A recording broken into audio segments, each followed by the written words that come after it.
మా పిల్లల్ని మళ్ళీ శారీ బిజినెస్ అయితే రీస్టార్ట్ చేస్తున్నానమ్మా. నా హుండీలో చాలా తక్కువ డబ్బులుంది. శారీస్ తీసుకురావడానికి సరిపోదు. మీ హుండీలు కూడా ఇస్తారా అని అడిగినప్పటి నుంచి హుండీలు పట్టుకొని, చాక్ పట్టుకొని తిరుగుతూనే ఉన్నారండి. అసలు కట్ చేసే వరకు ఊరుకోలేదనమాట. మార్నింగ్ అయితే మేము స్నానాలు కూడా చేయలేదు.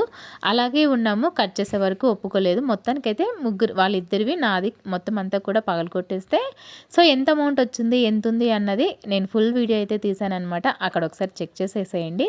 ఇంకా మా ఆయన్ని కూడా అడుగుతున్నానండి. పిల్లలు కూడా ఇచ్చేసారు, మీరు కూడా ఏవైనా ఇవ్వచ్చు కదా బిజినెస్ కోసం అని చెప్పేసి. ఆయనేమో నీ చేతిలో ఉన్నదంతా నాకు ఇచ్చేసాయి, నెక్స్ట్ మంత్ ఏదో ఒక ఈఎంఐకి యూజ్ అవుతుంది అంటున్నారు.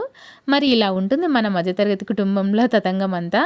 సో మీ ఇంట్లో కూడా ఇంతేనా? కామెంట్ చేసేసేయండి. సో మొత్తానికి ఫుల్ వీడియో చూసేయండి. అందులో చాలా మంచి ఇన్ఫర్మేషన్ అయితే ఉందన్నమాట.